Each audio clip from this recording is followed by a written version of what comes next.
All right, this episode of Iron Age Radio is brought to you by the one, the only Mark Schram Cattle Company beef producer in Manitoba.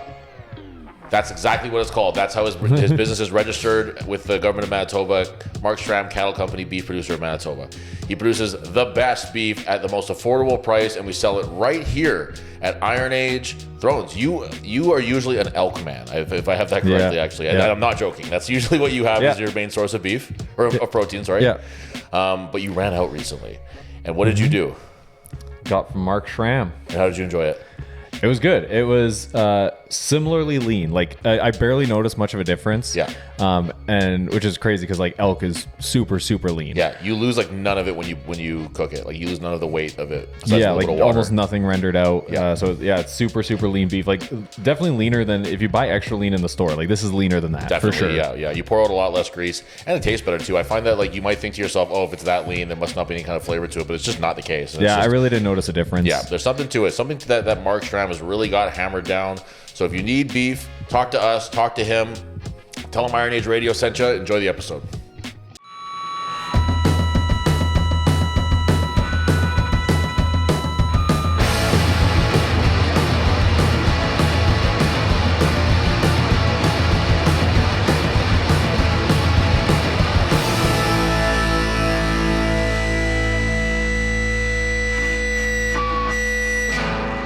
All right, here we are, episode 41, Iron Age Radio. We continue our recent trend of just completely different setups in every few episodes, completely changing.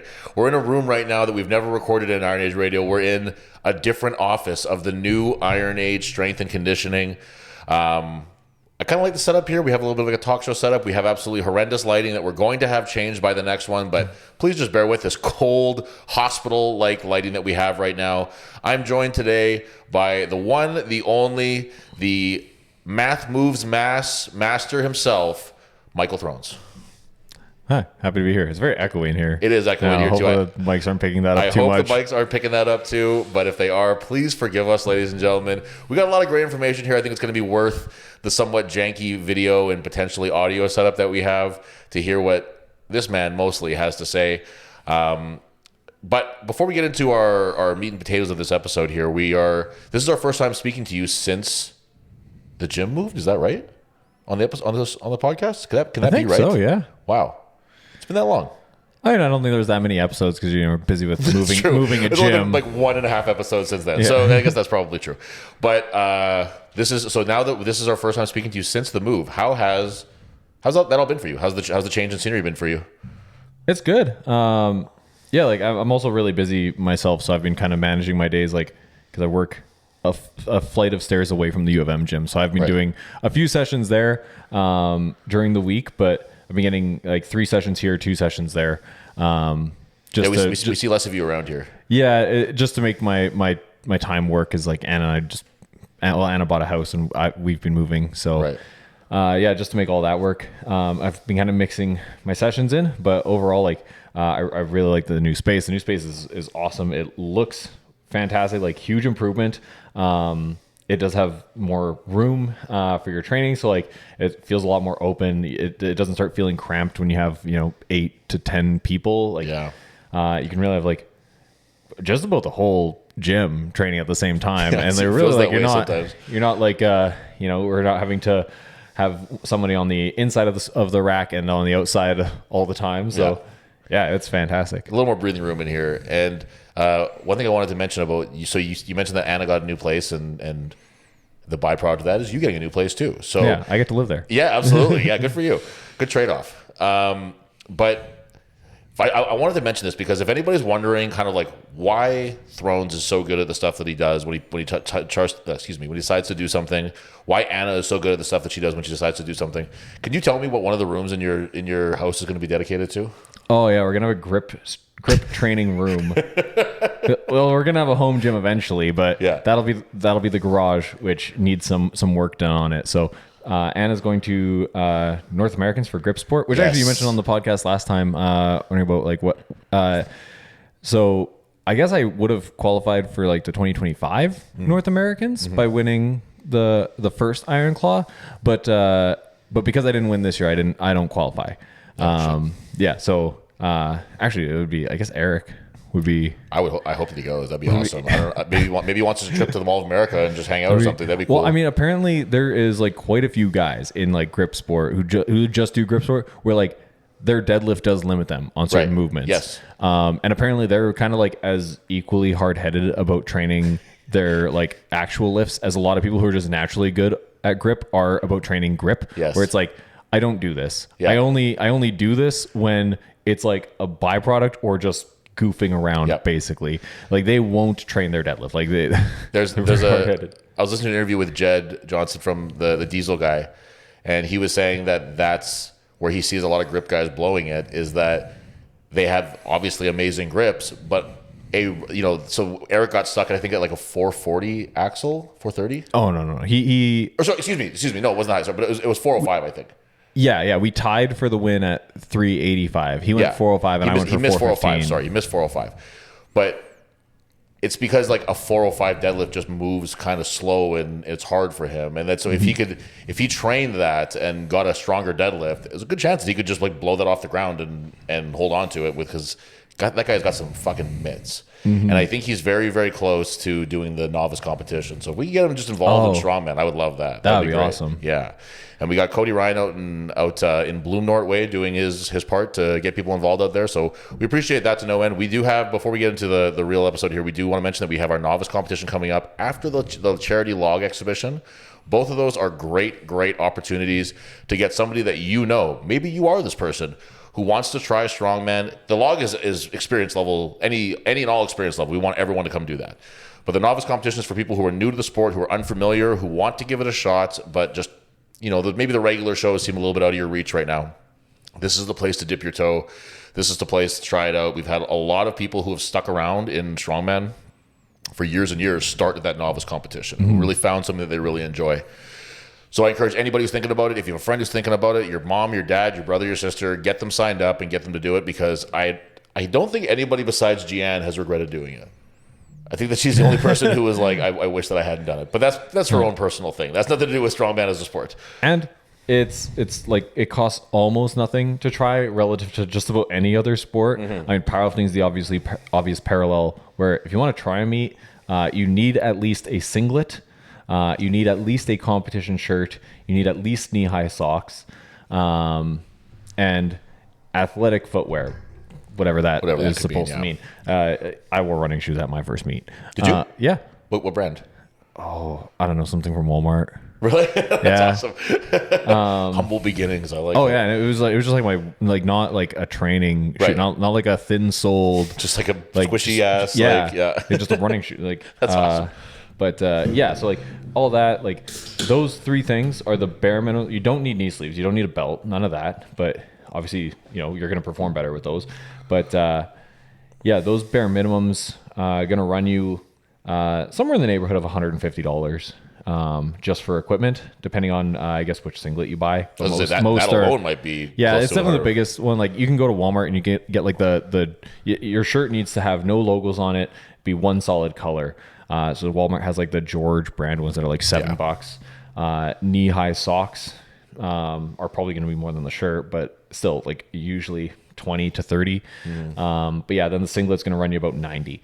And then the competition is going to cost you about $140 to register. Yes. And federation registration is going to be about, if you're a junior, I think it's 75. Starting in the sport, you might be a bit younger. And if you're over 20, if you're over 24, it's $90, I think. That might even just be for provincial and then an additional national cost. I think that it might be a little higher than that, but I don't actually. So like, for sure. It could be into the low hundreds as well. Whereas novice show, I've been talking way too many numbers. I'm getting way too much into my complaints script. But novice show, $50 flat. Show up in whatever you want to wear. You'll get a shirt. Yeah, we give you a shirt. Yeah, that's you don't need to bring any. Well, you can't be like indecently exposing yourself, but you don't need to bring any particular pieces of clothing. You need to bring clothing, but nothing specific. Whatever you had on earlier that day or the night before is absolutely fine. Yeah, nothing that smells bad, please. Please, that is something that we will probably like. That's kind of like an unwritten rule, and it may become a written rule. Actually, now that you mention it, that actually might be something that we make sure that we implement.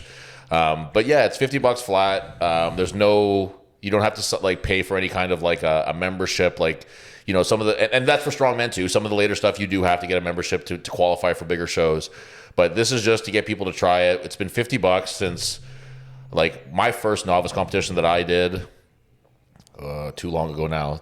For like 2013, 2014? I think 2014 was the first one that I did. But it was $50 then.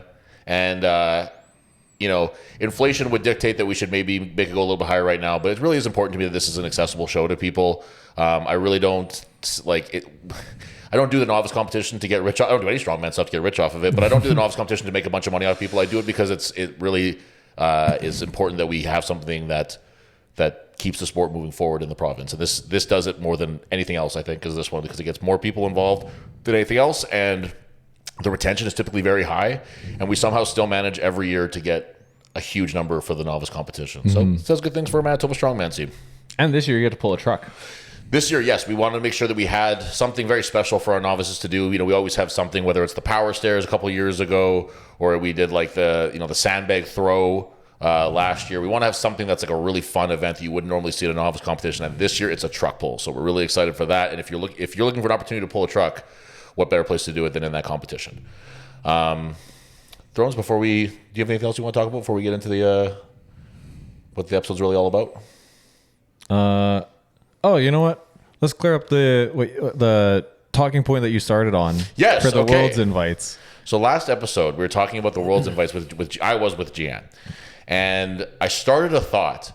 And then I got distracted from that thought, and it went away, and it never ever came. Tom Evans' haircut. Yeah, Tom Evans' haircut. It's so bad. It distracted me from what I'm thinking about, and I started by saying Thrones had brought up this thing to me, and that I had prefaced it with Austin Andrade should absolutely be invited to World's Strongest Man, and then I just didn't further that thought at all. And in fact, I laid there that night when we finished the podcast, and I was like laying and watching TV.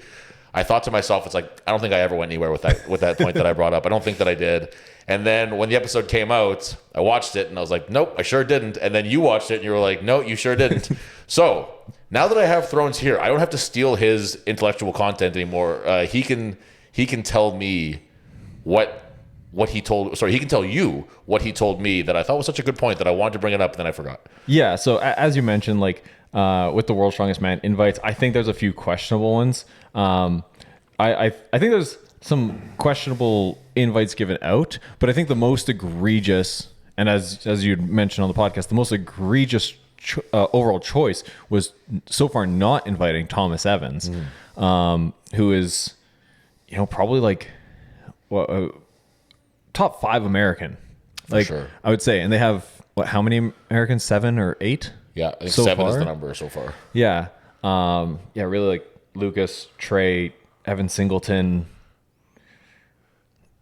I don't know who else I'd put above him for like definitively. Yeah, for guys who are ahead of him. Yeah, man. It's really, even if you're just going purely by numbers and not by like how strong we know he can be or whatever, but just going by placings. Like there's nobody else who's ahead of him in that way. Like Smo, he got an amazing placing. At Rogue, he got 6th with Trey.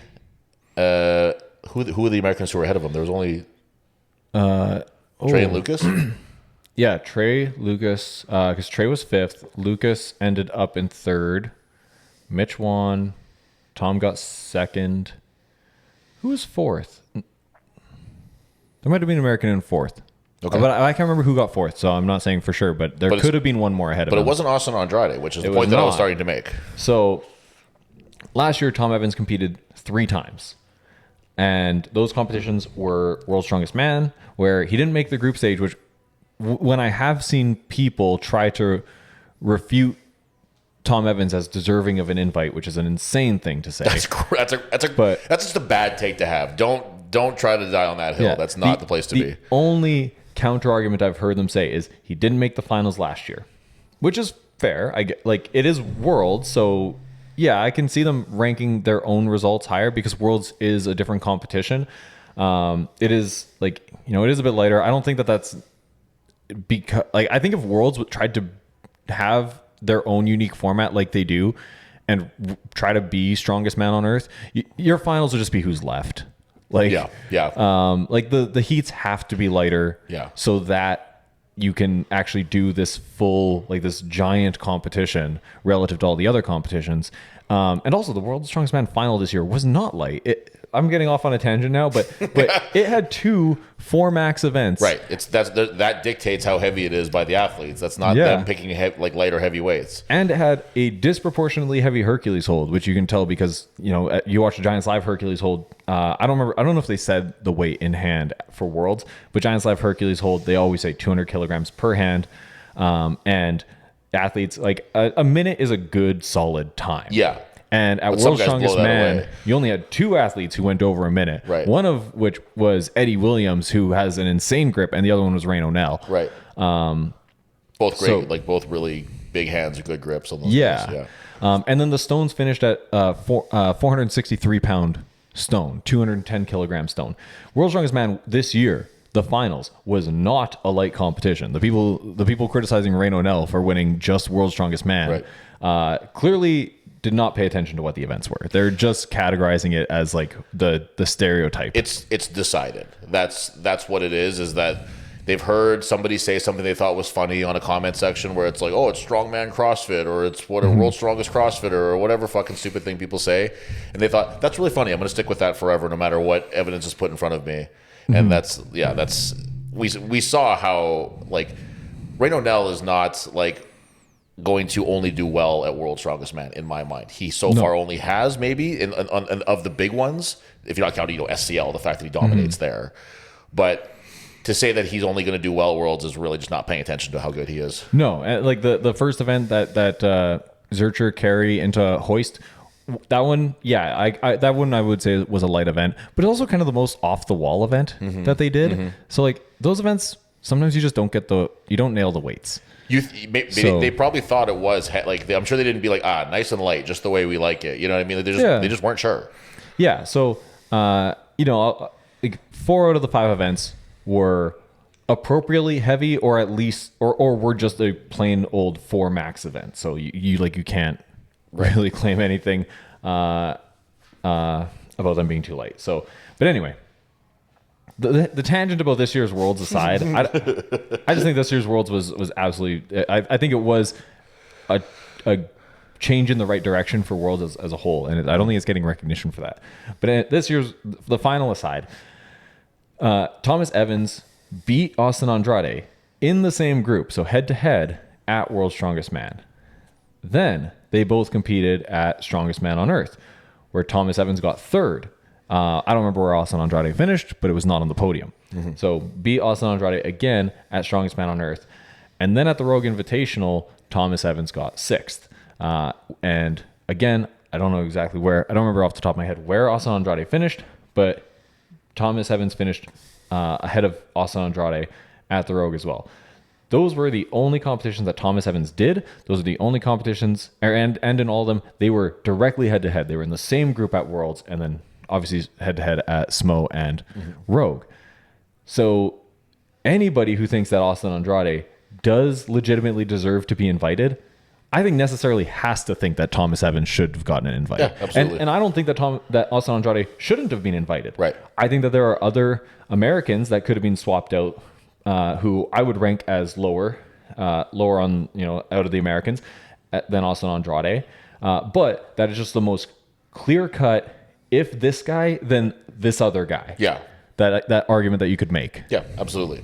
That's it. Like it would be, if you're looking at some of like the top UK guys, like if you invite Adam Bishop and then for some reason, like, Tom Stoltman's not there, you're like, well, if Adam Bishop is there, Tom Stoltman should be there too. And I'm not saying that Adam Bishop shouldn't be there. I'm saying they should both be, you know what I mean? There's just a very obvious, and like the Tom Evans one just continues to just kind of baffle. And, I saw an interview, a clip of an interview, I should say, with Thomas Evans, where he talked about just being fucking like exactly what everyone likes about him, where he was like, well, I don't, nothing's guaranteed. I shouldn't be expecting an invite to there. I'm not going to make I'm not going to complain or whatever. And it's just like, man, you're awesome, Tom. But at the same time, it's just like I disagree with you that you should be upset. You should complain because it's like this is just not right. But that's what makes him so awesome is that he's not going to be that. He's just a nose to the grindstone kind of. He's got that. He really has that football mentality where it's like there's no whining in this sport. Like it's just moving on to the next thing. Yeah, I actually because I did see one other argument against Tom Evans. Just like a random in Instagram comment, but somebody said, "Oh, if he was worried, he should have done OSG." Like wow, you get third at that's Smo. crazy. That's a crazy take. In my opinion, Thomas Evans, he had no reason to be worried. He was as much of a lock of an invite as anybody, or as like anybody outside of like the top, the guaranteed invites. Sure, the first wave of yeah, sure. The guaranteed guys, sure, like that's fine. Also, I apparently, according to Lucas and Alex podcast, they said at the rules meeting for the World Tour Finals that top 5 would get invites. So that would be how Evans Nana got an invite. Oh, because that was one that I thought was strange. The World Tour Finals was his only really good like standout result. But they called him a wild card invite, though. But they put him on the wild card post, right? So why are they doing him like that? Like that really sets him up to be like having to defend himself every which way if they don't explain why he's there. Yeah, I don't know. That's really crazy. But anyway, that's funny with just like not to hyper focus on one random idiot's comment on Instagram, but like if Lucas didn't get invited and it'd be like, well, if Lucas was worried he wouldn't get invited, then he should have done OSG. It's like I'm sure it never crossed his mind that he wouldn't get invited. Like I'm sure that Tom Evans didn't cross his mind either. Well, and then. It's because OSG isn't an invite to Worlds either, so that's also true, that's a great point. That's also not a guarantee. So Thomas, you should go to Giants Live and then hopefully podium there, and then you can go to Worlds. And then getting finals at World's Strongest Man isn't a guaranteed invite. So like I don't know who is the person who finished highest at Worlds who didn't get on a Giants Live podium, but are you saying whoever that person might be? Who isn't a former champ? I got to mention that as well. So that rules out Reno, Mitch, and Tom. But like the next highest person, are you seriously saying that? I guarantee whoever that is, they're invited. Yeah. Are you saying that they should do OSG? They got to go to OSG. They got to start slumming it down there in OSG. That's crazy. That's such a dumb. Like that's somebody who really thought they had something there, and it's just not. That's not it, man. All right, well, on to the topic of the day. Yeah, no, I'm glad we touched on that. There's just some things that are just worth discussing. Strongman social media is actually, if Worlds made it so that the invites were clear cut and they said exactly what path you needed to take to actually fill the roster, not just the Giants Lives, because then that's obviously only filling 12 spots, I think. If they made it more clear cut, you wouldn't have people. I'm getting a likely fraud. Hold on one second. Okay, well, I'll continue my point here. Yeah. If Worlds just made all pathways to World's Strongest Man more apparent, or stated this person got invited because of these performances over the past year, right? I think you'd have a lot fewer people trying to like come up with reasons, like speculating in their comment section with reasons why they made invites or didn't make invites. That's like, why wouldn't you do that? Why wouldn't you want to offer information on your athletes so that people can become better accustomed or like better, more familiar, I should say, with who your athletes are, what they've done, why they belong here. Like everyone always says that World's Strongest Man, it's a TV show first. It's a TV show first. It's not a competition. Then why not assume that no one knows anything about any of your athletes and introduce them all? Like this is what they've done. This guy won Giants Live. If you don't know what Giants Live is, here's some information on it because we're assuming that everybody here has never watched Strongman before or whatever the fuck that's to be taken from. This is a TV show and not a competition. It really blows my mind. It's like this is a great opportunity to create a profile for each person and be like, this is why you should care about what this person is and who they are and what they've done. But obviously, like everybody knows, I really like information, like as much information as possible, as much data, as much like that you can give me is always better. And like with that is like transparency. Yeah, I think that just helps everybody. Like it just puts everything on the table, and then everyone can meaningfully contribute. Yeah. I just there's not a really good reason for it to not do that for me. But So, on to the Arnold. on to the Arnolds. Okay, so we are actually very, very close to this year's Arnold Sports Festival, which hosts a myriad of competitive events. But the ones that are really important to the near and dear ones to us are the Muay Thai, of course. They have Muay Thai? They do have Muay Thai. And I'm going to watch it this year. I knew they had judo and BJJ. They also have fencing too. I knew they had fencing. Yes, yeah. They're the second biggest sporting event behind the Olympics. Really? I didn't know that. Yeah. Well, there you go. I'm really looking. I really do want to watch the Muay Thai this year. I didn't get a chance to last year, but Also, I think that statistic is by like number of athletes. okay. I don't know. I mean, how else you'd measure it, but yeah, or maybe there's number like of a ton sports. of sport options too there, though. Like I wouldn't be surprised if it was close by that metric as well. Yeah. I got to make like a list of the things that I want to do, and I'm gonna have to come up with something like a timetable because the problem is that things run adjacent. Is that the right word? Yeah, they run at the same time as the next thing.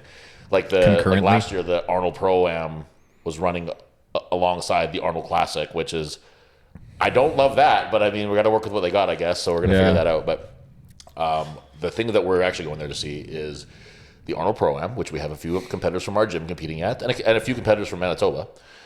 And the Arnold Classic, the pro strongman and strongwoman show featuring the very best and nothing but competing for one of the more prestigious titles in strongman today, which is the Arnold Strongman Classic champion. I don't think they have a name a title. They used to have the Louis Sears Trophy. They still do that? Yeah, they still do Louis. Yeah, okay. So the fighting for the Louis.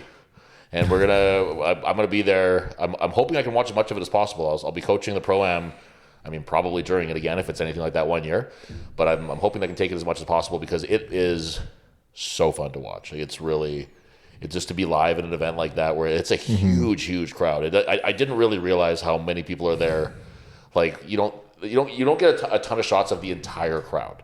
You get shots of like the front row. Arnold sitting there, and you get people, whatever, some of the family members and stuff, but. When you're sitting way at the back of that thing, which is where we do sit, it's really like a sight to behold. But we wanted to do a little preview of some of the stuff that we have coming, or some of the stuff that's coming up on that competition, specifically the athletes, the events, and kind of how you think. I'm going to be leaning on you a little more on this one because I'm not as up to date on some of these people as I would like to be, mostly on the women's side. But it's a really... it's going to be a good competition, but the events they're rolling the dice on a couple of these events. Specifically, I'm talking about Ramp Rage, which I think is less so. I think that's pretty cut it's a and loading dry. race. Yeah, it's interesting. I think the incline makes it interesting. I think it's kind of a weird finisher. Yeah, I would agree with that too. Yeah, I think that would have been a good second to last or something. But and the stone carry and drag. And we'll get more into the events kind of as we go here. But those are two that are going to be. I think pretty touch and go, and maybe they're awesome. Like last year they did the timber load and drag, and that was kind of like a left field one that ended up being pretty fun to watch. So I'm not willing to write anything off yet, but we're just gonna kind of have to see how things go. Yeah. How do you want to do this? Do you want to do athletes first, and then go kind of event by event? Yeah, let's go events, and then we can kind of talk about who we think is going to do well in each event, and maybe give your top three for each one. Yeah, that sounds fair. Events. Yeah. Yeah, so we'll start for the men because that's the page that I have in front of me right now. I'm going to pull mine up here too. So in no particular order, we got Mitchell Hooper, 3-time champ, so far undefeated at the Arnolds. That's a crazy stat. Yeah. Only two men, I should say, have gone undefeated at the Arnolds. And it's Mitch Hooper and Mark Henry. One time. Yeah, one and done. Right. The first one, me and Jian were actually sitting and watching. There's like an Arnold's playlist on YouTube, and we watched the first one. There isn't the second one, and then there's the third one where it's Zdrunis's repeat. Yeah, and he just steamrolls everybody. It's really crazy to watch. Is that the one that has him doing the circus dumbbell where he just does a calf raise? He doesn't dip. That would be the next year, I think. Oh, okay. This one is the Apollon's axle as the press, and it's like. They have that weird event where it's like that's where he double overhands it every rep. Yeah. And they have just like a 100-pound, 50 or 100-pound med ball. They just throw up at a target. If you see that one, it's really interesting. But there's whatever. I won't get too much into those. If you haven't watched those, I really do urge you to watch them. It's some really cool strongman history there, and those competitions are just held on the expo floor. There's no like special ticket to go see the strongman. It was just something that you could just kind of like walk by and be like, oh, there's Adrian Savickas, the best of all time doing it. You know what I mean? Like it's just a really interesting thing. Not known at the time. Not at the time he wasn't known as that, but it's crazy to, if you just start watching that stuff when it's on the ground floor, how much you can be taking in without realizing it. Yeah. So Mitch Hooper. Next, Martins Lises, 2-time, or has he won 3 times as well? I think he's 2. I should have wrote these down. I think he's 2 though. I think he's twice. Yeah. Big return to the Arnolds for him. I'll say past winner of the Arnolds. Martins has some question marks around him. Is he healthy? His training has actually recently looked fantastic. Mm-hmm. I think a healthy Martins makes the podium, but we'll get into that prediction later on, I think. So I've heard some people say that his training or his videos of training look light. Do you have any thoughts on that? I don't really think so, because if like back when Martins did a lot more of like posting his full training sessions to YouTube, a lot of his training sessions he would do like 90% of his training seemingly very light. I think people are forgetting that he goes at a relatively low intensity on a lot of his stuff. And then he would kind of have like one day a few weeks out on like a particular event where he would be hitting like 800-pound doubles on deadlifts maybe, and then he would have like one day where he'd go 400 kilos 4 reps, right, and like just hit like this insane number. And he's like, that was kind of his like almost like a confidence building day.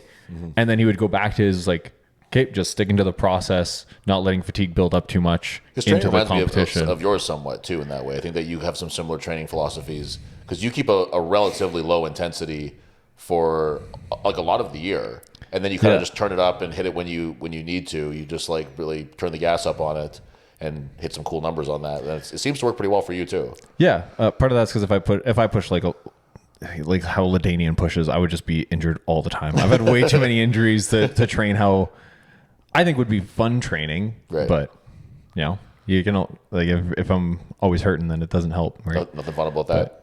But, so really excited to see Martins back. I do think that his training has looked really good, especially his log, because I mean Martins was a decent presser when he was at the top, and now I feel like like the very very top end of pressers hasn't really gotten better, the gap is closing. Like the average in the field is now a much better presser I would agree than when Martins was an average in the field.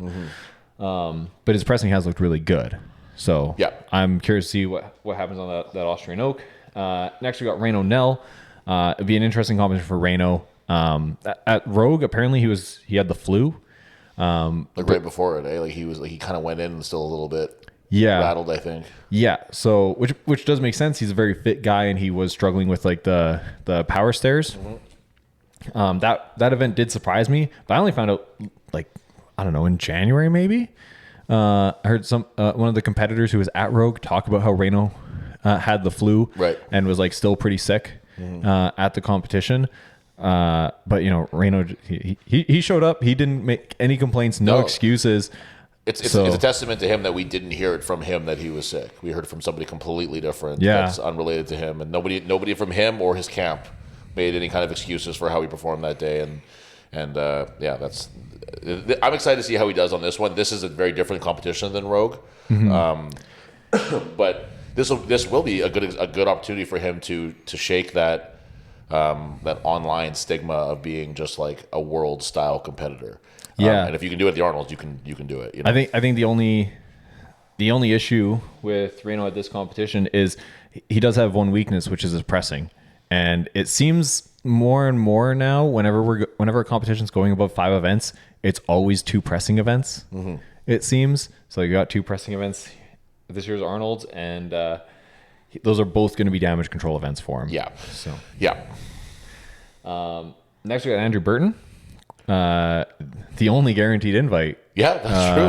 Yeah, I guess champ is, I would assume, guaranteed invite. Have we heard that before?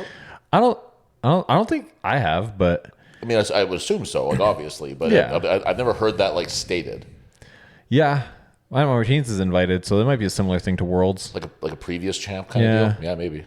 Burton winning it was considered Pro-Am last year too, I think, right? Last year was the first year that it was like a Pro-Am, the Arnold. I don't know, actually. The secondary part?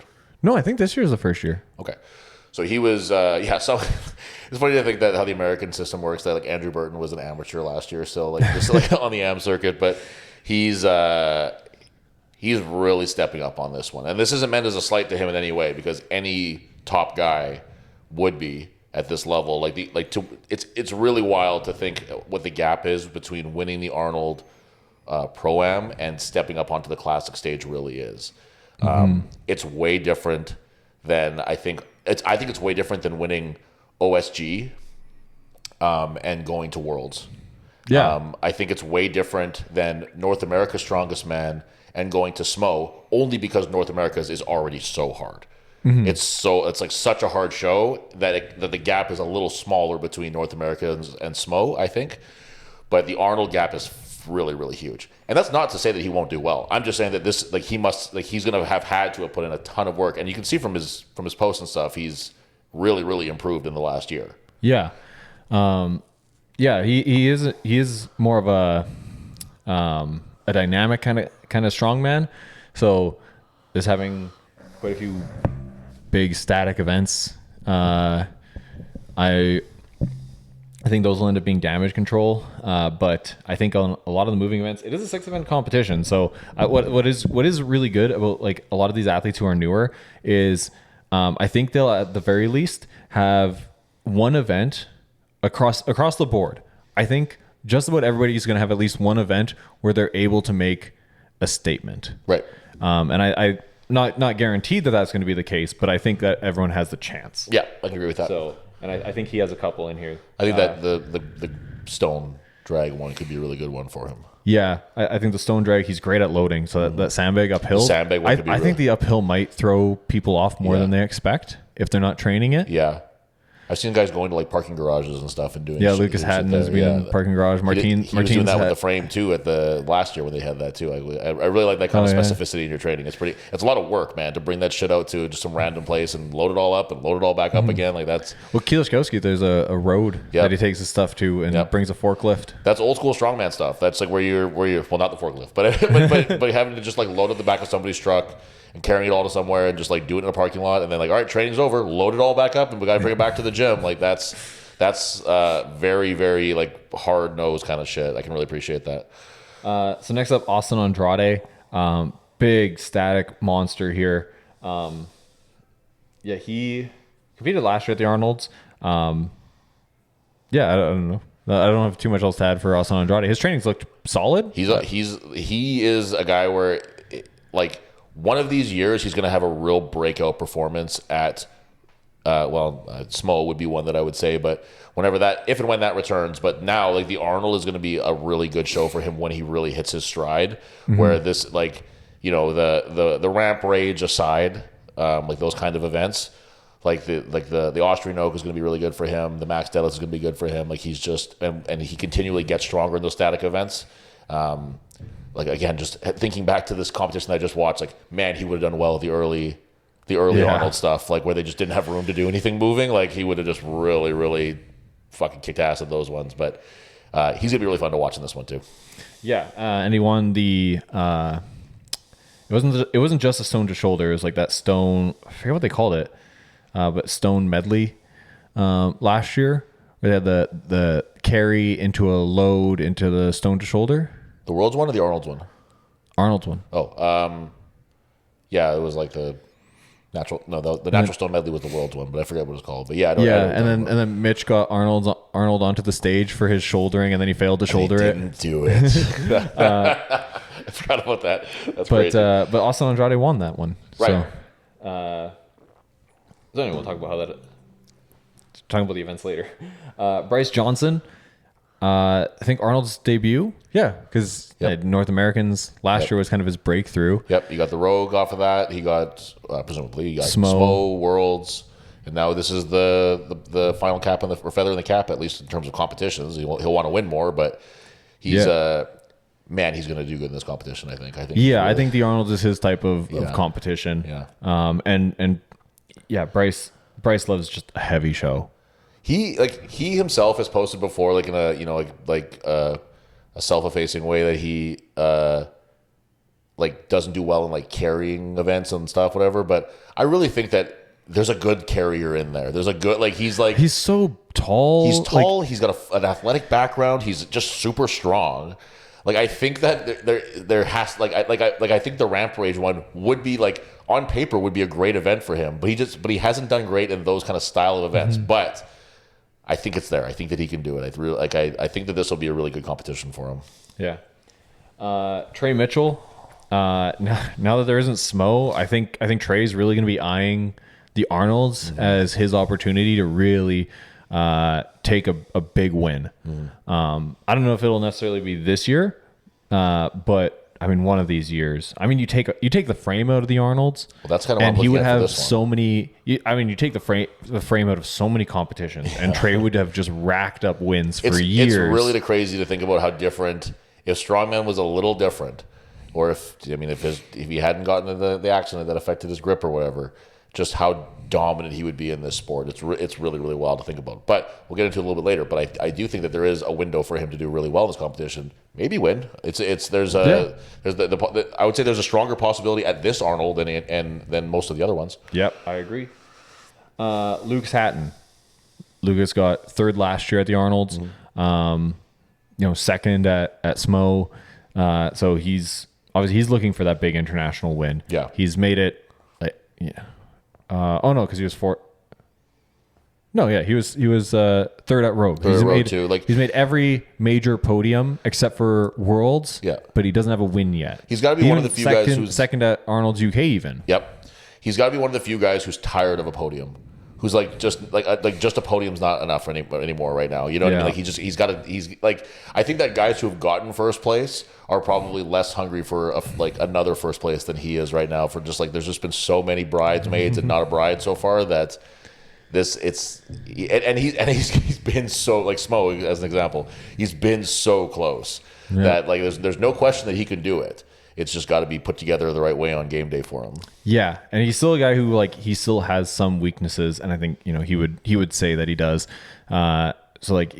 Putting together just a good show for him, and having just the right events lineup. Yep. Yep. Thomas Evans. We've already said a lot of good things about Thomas Evans. Yeah, we've already kind of went to the well a few many times on Thomas Evans here. We like Thomas Evans. We think he's very good. And I think that this is going to be a good competition for him. Yes, I think so too. And then lastly, Nick Gardillon. He had his debut at the Arnold's last year. I said this before, after watching last year, is that and this is going to sound like it's not really a compliment, but it is. He didn't stick out as whoa, he's the new guy, as much as other guys have in that position in the past. He's also since then really closed that gap between him and the rest of those top guys, where he is when I heard he was invited to the Arnold, it wasn't what, Nick Gardillon to the Arnold, he should be in this competition. Yeah.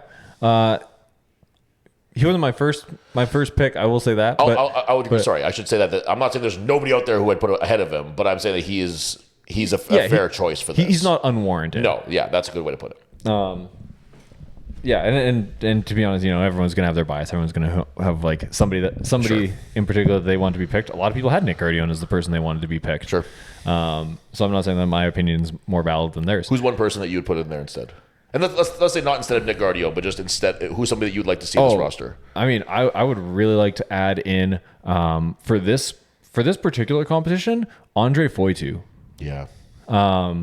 It's got Denny Stone carries, which he's fantastic at. The Austrian Oak. I want to see him on that Austrian Oak.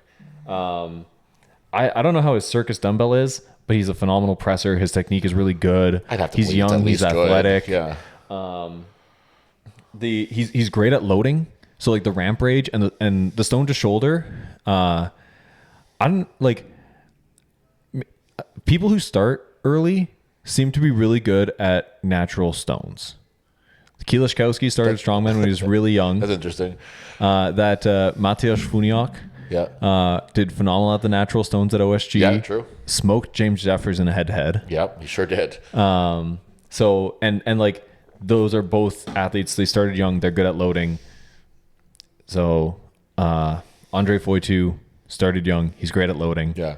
I think he would be pretty solid. Yeah. I can't remember how he did on the, I guess the most clear-cut example would be how he did on the stones at Worlds. I don't remember that off the top of my head. I don't recall either, but he not awesome, I don't think. No? Maybe I'm mixing it up because I watched them all just kind of in succession, so I might be mixing up somebody with somebody else. But I feel like he. Oh, you know what? Maybe got stumped on the second stone. No, I think he got it because I think he was the one that picked it weird, where he picked it straight up. He had the mobility to get low on it. There was something different about it with him. He picked it when he was standing up, and then I think he took a while to figure out the stone. So maybe that wouldn't be a great event for him. But natural stones are all different. So yeah, and that's the thing with being good at natural stones is that you're like. You have to be very like multifaceted with it. Like you're not just good at, if you're good at atlas stones, you're good at that specific shape. But if you're good at natural stones, it means that you're good at working around the differences that come with natural stones typically. So yeah, we'll have to see if that's the case. So anyway, yeah, if I had to pick one person to add to this lineup, I think it'd be Andre Foytu. Not because I necessarily think that he is the next best guy that doesn't already have an invite. Although I do think he's in that conversation too. I think the events are just really, really good for him. Mm-hmm. Yep, I would agree with that. Onto the women's side? Yeah. So do I let me think. Do I have any like somebody who stands out as should be on this list?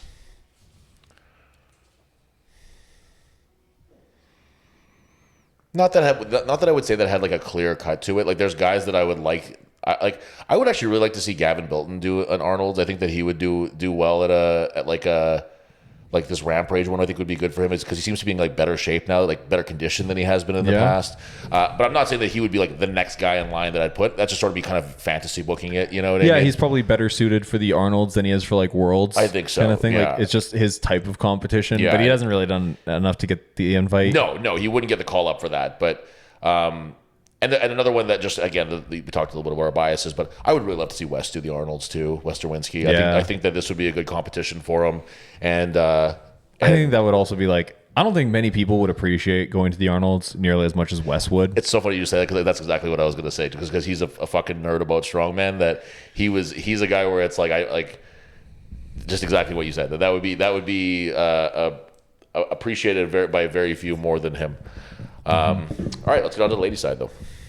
Okay, so for the women, first up, returning champion Inez Carrasquillo, coming back from a fractured, was it talus? Yeah, I think so. Bone or it was a torn ligament. It was a ligament, actually. Yeah. Not a bone. So, but yeah, had surgery on it.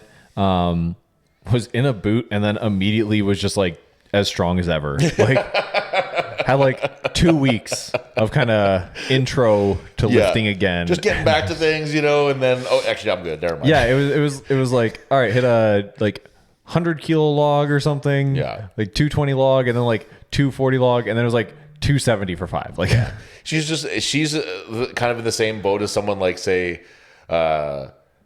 we talk about this with JF a lot with his really bad injury where it's like the normal rules just don't apply here. Like you just can't look at this and be like, well, someone that I know who had the same injury, it took them this long. It doesn't matter. That's not the way that Nez is going to be or any of these people are going to be.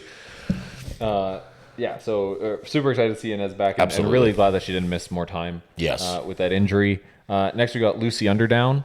Obviously Lucy's always I would say a fan favorite because she just has those events, the deadlift. Yeah. They're just wow, like it just blows everybody, unbelievable. like blows the audience away. I mean, yeah, but she's a great mover as well. She kind of has the same issue here as Reno though. Pressing is going to be damage control, and this year's has 2 pressing events. Yeah, her pressing has gotten better though.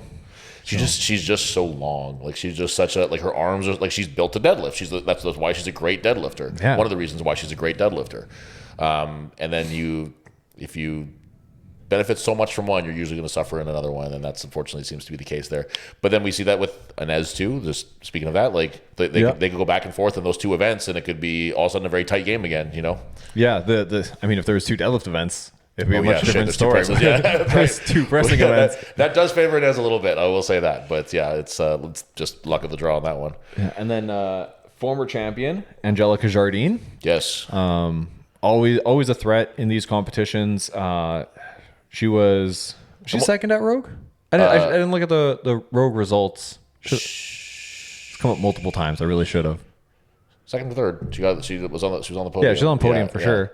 But she's always a threat. Like, won the Arnold's in her first major competition that she did. Yeah. And is still just like still so new to the sport. Like she's still very green. Yeah, like that's what it's easy to forget when you just walk up and win the Arnold's.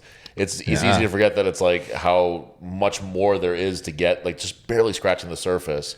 And we'll say this about a lot of the women, but like another huge fan favorite. Like she's so love so watching fun her to compete. watch. Yeah, she's so like not only is she high energy and charismatic, and she's also super technical. Like you look at her and she's like a really, really big woman, and you might expect that she would just have like that sort of like Rebecca Roberts, just like raw, like just brute strength to her. But her pressing is just like so on point, and she's just like she lifts just so beautifully. It's really, really fun to watch. And she's her. great at loading, which a lot of times the like size can become detrimental. Well, the women who are shaped like her don't typically do well in those kind of events. And, but like I guess we'll talk about with the stone to shoulder, but like she's great at anything front loaded. When you wouldn't expect it. Also, anytime she deadlifts, like I don't know if there's been an AJ competition where I've watched the last deadlift and gone, that was an appropriate weight. Yeah. I don't think that's happened. Yeah. She always looks like she has so much more in the tank. Like she's still figuring out what like trying hard on a deadlift is. Yeah. But it's like she's in and around like a 600-pound deadlift. Like, she's doing great. Yeah, so she's one that I'm always very excited to watch compete, whatever the show might be. Yeah. Another athlete, I was gonna say former champ. Yeah, she's won the Arnold's before. But a while ago, I think 2019, Olga Leshuk. Yeah. She's so awesome. That she won that long ago, and she's just here, and she's like still a threat. Yeah. Like it's like she's not coming up as like a token invite or anything. Like she'll be right on whoever. If it's not her in first place, she'll be right on first place heels the whole fucking time. Yeah, and just no weaknesses. Yeah. Like even like Inez is an absolute monster in everything, but she is kind of mid pack on deadlift. Right. Olga is just top 3 every single event without fail. Yeah. It is crazy consistency, and she doesn't post weights on her videos. But besides, she did make a post recently where she said like, it's hard to find motivation for training. So until that, I was thinking her training looked really, really good.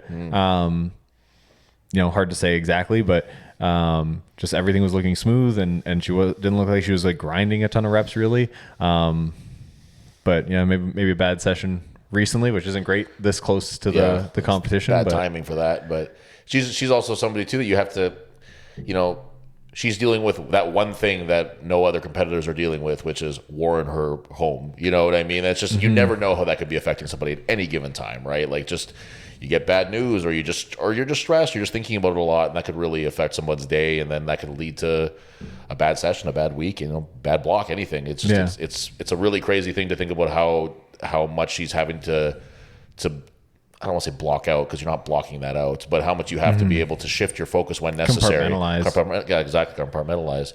And in case anyone doesn't know, Olga does live in the States, but she's very, very passionate about representing Ukraine. She's very, very Ukrainian. Very. And I'm sure that she still has family members back home and friends back home. So, so she's not in danger, but But we hope it's definitely not easy. No, it's and like I said, she's again a huge crowd favorite. She's also one that whenever you hear the women talk about other women, Olga is a favorite amongst all the ladies. I think I've never heard somebody say anything less than like how awesome she is and how nice she is and how willing she is to like help bring people up and stuff. And she seems to be like a real gem in the sport. So shout out to Olga.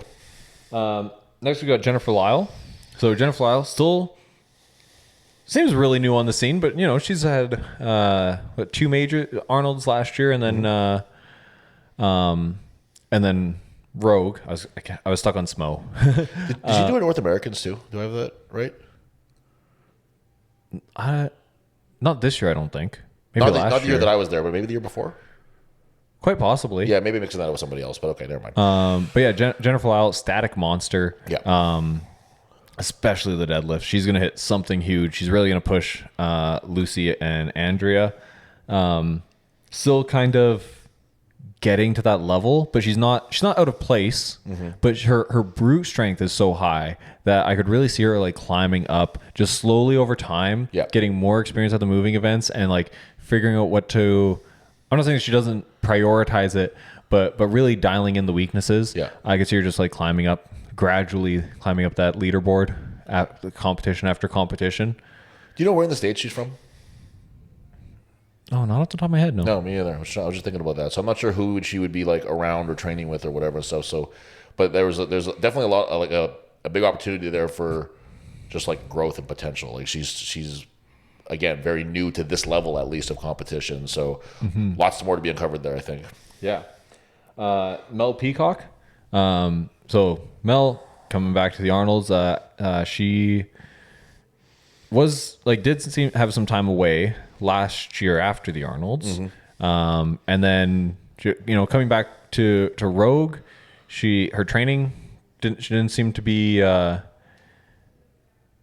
quite at the level of before, but she still performed great at Rogue. She did great, yeah. And now her training really seems to be on point. Like she's been hitting some massive circus dumbbell numbers. She hasn't posted too much training, but she has been posting her circus dumbbell, and like everything seems to be going well. So. If Rogue was how things went on a block that wasn't too great, then I think we're going to see a better version of Melissa at Arnold. I think you're right. I think she's just like a perennial Arnold competitor. Like she's been there for years at the Arnolds doing it, and she always kind of finishes mid, like in the middle of the pack.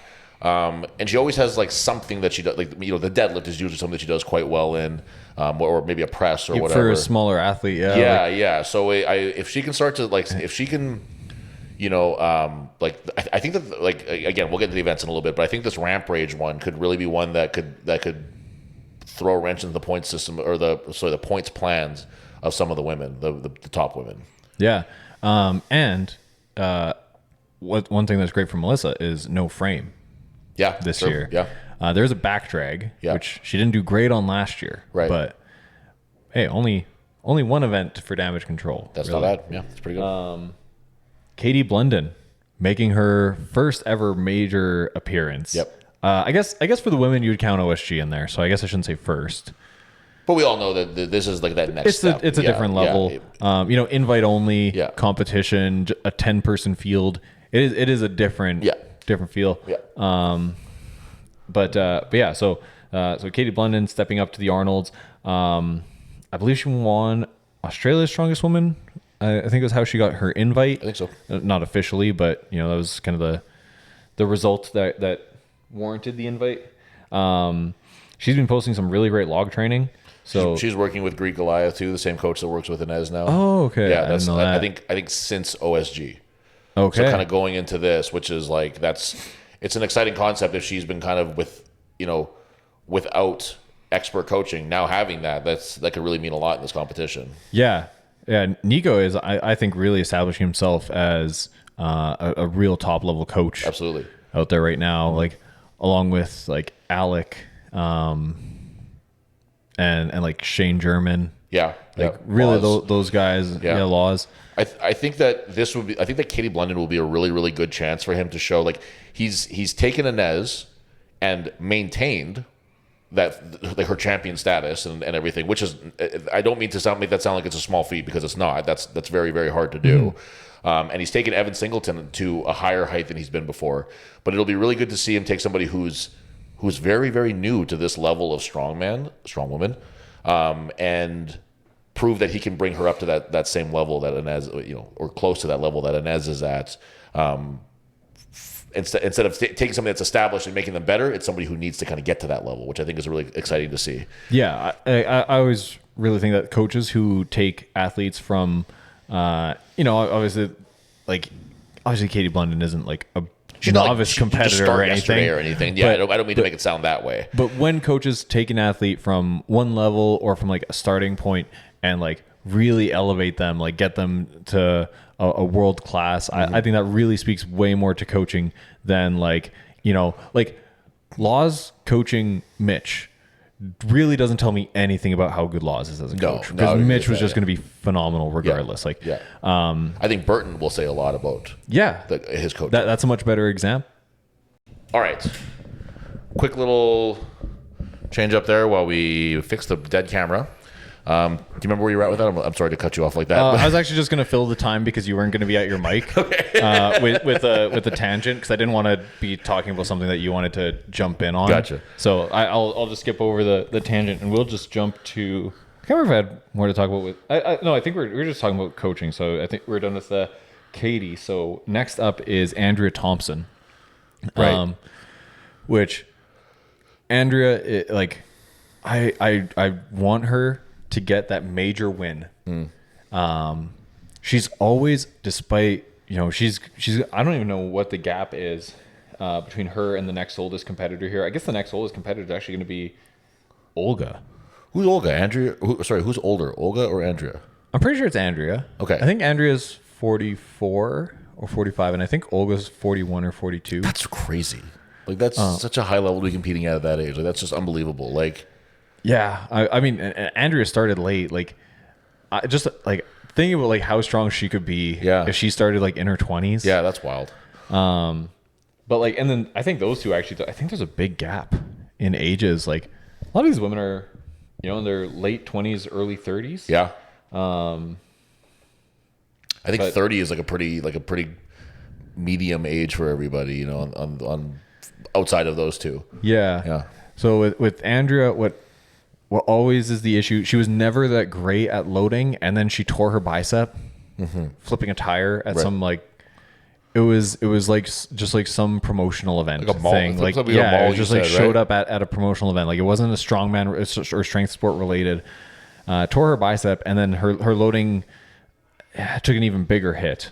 But I just so desperately want Andrea to win a major, because she's always just like, because it always ends like so many or like end in loading events, whether it's stones or in this case it's going to be that sandbag, the ramp rage, and then like Rogue, you know, she was right in that like podium fight until the stones, and she just ends up near the bottom of the podium, loses a bunch of points. So I just want her to pull it off just one of these times. Yeah. But we'll wait and see, I guess. Jackie Oshevsky. Yep. Making the her second Canadian girl. Yeah, making her debut. I guess we didn't mention that it was Katie Blundin's debut. Yep. But those are the two both rookies of their major debuts, as well as the Arnold debuts. Like, this is their first like big show. Yeah, not counting World's Strongest Woman. Yeah.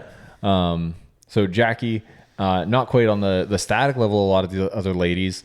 You know, almost the inverse of Andrea. But she is great at moving. She is pretty solid on circus dumbbell as a press as well. Yeah. And some of the other ladies struggle too. Like Lucy struggles particularly with circus dumbbell. Although hers has gotten quite a bit better over the last little while too. So I think that if she can properly manage the damage control on some of the static events, I think she can really showcase on some of the moving events. Yeah, I think so too. And she's the situation with her would be that she could go to a lot of shows and do absolutely fine on the pressing events. Like, she's not like, you know, it turns into this thing where it's like, oh, she sucks at pressing, and then it's like, no, she's good at it. She's just at this level, you have to be great at it. You have to be really, really, really good at whatever that thing might be. But yeah, we've seen pretty, like, she's working with Laws too for her stuff, and we've seen improvements in her pressing, and hopefully it's enough that she can push past her not so great events to really excel and get some points in the really good events for her. Yeah. And look, actually, I said she's not quite on the level statically, but her deadlift is decent. Yeah, she got a good deadlift. Like, she should be in the mix there. Like, she's not going to zero. She's not going to be even right at the bottom of the leaderboard either. And then lastly, Hannah Lindsay, who I'm really excited to see again. She did phenomenal at Rogue. She's always so much fun to watch. I think that we should take bets on how many times her nose is going to bleed. It's going to be, the over under will be quite high for that one. Yeah, it'll be deadlift at least. At least once for the American Oak. Yeah. the stone to shoulder. Yep, that seems entirely possible. The sandbag run, maybe even. Could be. Yeah, it depends how heavy it is. Yeah. But yeah, Hannah Lindsay is a crowd favorite. Super fun and kind of almost they're pretty competitive with each other. So I hate to say it, but like because we already talked about Olga, I'll still use but she's Olga light. You know, she just doesn't have a weakness. Yeah. She is like a little bit more variable in that like she is really great at stones. Right. And then she's a little bit weaker than on pretty much the rest of the events compared to Olga specifically, because Olga's just so consistent. Yeah. So that's all of our female athletes. All right. How about this? I think I know the answer to this, but who's somebody you would add to this roster if you could? Sam Belleville. Yeah. Absolutely. I'm still not really over that. Like it's just I actually like, even in the event breakdown, I have an objective reason, like not even just that like, you know, I believe she had the performances to warrant it. But we'll get into one of the events, and just based on previous years, actually a couple of the events, because I'm not even talking about like the obvious one, circus dumbbell, right, or seer dumbbell. But it's just this would be a good competition for her. It would be. Yeah. We and shout out to Sam for using our clip of us that was really nice. talking about how awesome she is. But it's just like I always say, it's really funny that like we get, when we do these, you know, you, me, Jian, you know, whoever might be sitting in and doing this with us, we get between all, like I have no problem saying this, between all of our platforms, we get like 600, 700 on a really good one views and listens and whatever else. But I do like that a part of our audience are the best people in the world who do the thing that we're talking about, which I can really appreciate. That's really that means more to me than a big number ever could. I think that I might have the weights for the events here. I got some of them. Some of them? Okay. Yeah. I got some here too. My phone's gonna die though. So for event 1, we have the elephant bar, rising bar. I just again, the elephant bars in every Arnold's now. Yeah. We Yeah. It says rule. It even says rules will essentially. I guess I have the rules here. It even says rules will essentially be the same as last year. Yeah. And it's like, man, I love a max deadlift. Like I really do. But it's just like we just see it a lot. Especially where it's like, just a few years ago, we saw a not perfectly executed but still really cool max squat event at the Arnold, where it's like you could do that again differently and have it be awesome all over again. I think a max squat for the women would be really fun. Like, when have we ever seen that? That didn't even occur to me, but that would be awesome. The squatting at that last one was so amazing. AJ would have just a monster squat. Yeah, absolutely. There's Andrea. There's a few ladies that would blow away numbers that would be ridiculous. I don't know. It's just, especially when now we have Thor going to do the enhanced games thing, which that's a conversation for another day, I think, but that's something I would like to talk about with you. And he's not getting the payday here that he's going to be getting there. I think that people, whether it's consciously or subconsciously, they hear this max event, especially with Thor being in it, and they think that some sort of record is going to be set or broken or whatever, and it's just probably not going to be the case here. It's just no one's going to push him that far. I mean, Hooper was second in the elephant bar deadlift last year with 450 kilogram deadlift, so 992. And I mean, I'm not going to be one of those people who say that the guys now are weaker than the guys before. The guys who were around, 8 to 10 years ago were just putting a huge emphasis on deadlift. Yes. The whole field was just kind of pushing in that way. It was like an arms race. Yeah, it was. On the deadlift. Yes. But you take strongman as a whole, the guys now smoke everyone 8 to 10 years ago. Sure. Like that's an episode right there. Yeah, we were seeing 4 guys, I think, at one Arnold's, like JF, Brian, Jerry Pritchett, and Thor, all go over 1,000 pounds on the elephant bar deadlift. And now we're having, like, with Thor not there, there's a really solid chance that Mitch will win it with less than a 1,000 pound pull. Yeah. So like And I'm not saying that it has to be a record to be a big draw. I'm fine if they were to say, you know, alternate a max squat and a max deadlift for the Arnold every year. Sure. I think that'd be a lot of fun. That'd be great. It's just every year the max deadlift. But it's like when there's so much talk about the record right now. Yeah. Like that's all people talk about when it comes to Thor or deadlifting is the max deadlift record. It's not crazy for that to be all that the fans are thinking about too. Yeah. Like that's just what's been burned into our brains as viewers of this product is Thor, max deadlift. And I know that he's not doing the Arnolds anymore, but like now we still think of max deadlift as like someone's going to be trying to break that record. It's just not going to be necessary at this level. Yeah. I'm more excited for the women because I think that it's going to be, I think that's maybe not more competitive. I think that there is more chance of an upset between Lucy and Andrea versus Mitch and anybody else on the men's side. Yeah, I would agree with that. But like, I would like to see like an elephant bar deadlift for reps. You know, throw like 400 kilograms on there. Different, sure. Deadlift for reps. The elephant bar has a lot of whip. You see a lot of guys are like really wobbly at the top. I think that's going to take more out of some guys than others. So I don't think it's just as straightforward as other deadlift for rep events that we've seen. I think that would be an interesting twist if you insist on using the elephant bar. Yeah, if you have to use this fucking rogue kit. Do you think that Trey gives Mitch a run for his money on the deadlift? Well, Trey hasn't had his best deadlifts on the elephant bar. Right. I don't know what it is. If it's that wobbliness, the whip to the bar seems to throw him off. But like last year, he got 5th. Right. On the elephant bar. Now, 2 of the people who came out ahead of him, or no.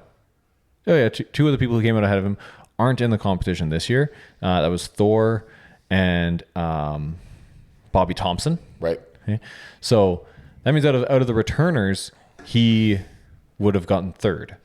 But that was still, he had a 436 kilogram deadlift to Mitch's 450, which isn't a huge gap. No. But it's a gap that unless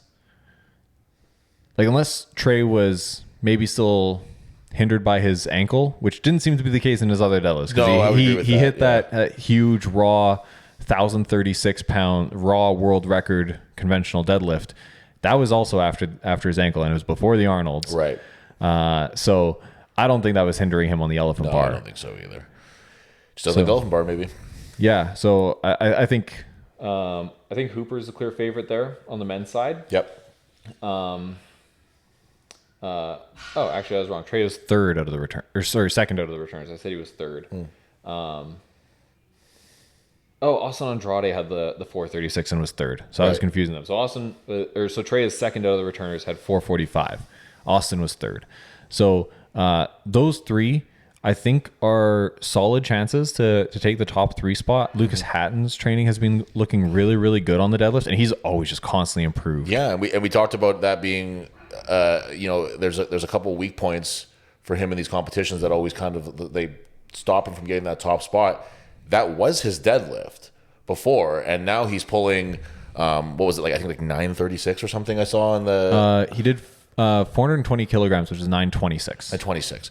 But pretty comfortably. Yeah, not easy, but not super hard. Like it was there was a slight hitch to it, whatever, but that doesn't really matter. That's just how he deadlifts. Yeah. And he's shown that he drills deadlifting that way. Right. So it's just, I mean, he's a fucking quad monster, so that makes perfect sense. But it doesn't look like it's the weakness that it was once for him anymore. No. And kind of what I said with like this field not having the same arms race on deadlift. Like everyone, there's a lot more parity in it. So I think like the mid pack, it'll be more interesting to see how things shake out than the top end, because I do think that it's pretty much just Mitch's event to lose. And then I think it's after Mitch, it's Trey, Austin, and Lucas. Out of the people that we kind of have more information on. Right. The wild card that I think could get in there is Rain O'Neill. Yeah, he is fantastic from elevation in a suit, which I know doesn't always translate over, but we just haven't seen enough to say for sure. Yeah, there's just no way to know, but that's the definition of a wild card. You just don't know. Yeah. So I don't know. You want to do top 3? Oh, we haven't really talked about the women's scene on the deadlift yet. Yeah.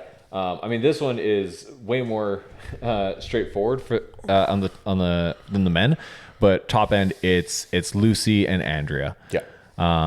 Andrea really pushed Lucy last year, where Andrea had the final pull on the deadlift. I think Lucy had. I think Lucy didn't take her third. Yeah. But her second looked hard. Yeah. Like, I don't know if she had a heavier weight in her, and Andrea overextended a little bit on her third. So that could have just come down to attempt selection, Sure. and not necessarily on who was the stronger deadlifter on the day. So that'll be really interesting to see. I think it's those two, and then Jennifer Lyle is going to be right behind them. Right. I really don't see anybody else getting into that mix. They're going to be those three will be in the high 600s, and then fourth through sixth, I think will all be just over that 600-pound mark. Yep. That sounds. I don't have much to add to that. That sounds right to me. So I guess that settles the women's prediction. Yeah. Just discussion of the event. It's pretty clear cut. Yeah. And there's like, as far as these events go, that one probably is the most predictable on both sides, I would say. Yeah, the women's deadlift is really straightforward. Yeah. Hey guys, so without Jian being there to make sure everything went just absolutely perfectly, the camera died, and then we ran out of memory on the camera. We still finished the episode. We recorded the whole thing. It ended up being about like 2.5 hours long. So we're going to use one of those cuts, I think, as like an end to the episode. And then we're going to continue next week with this conversation with Mike Throne. So make sure you guys tune in next week for the thrilling conclusion of this Arnold's talk. And in the meantime, sign up for the log competition. Sign up for the novice competition. Go to @StrongManitoba on Instagram for information on that, or just hit me up or whatever. And see you guys next week.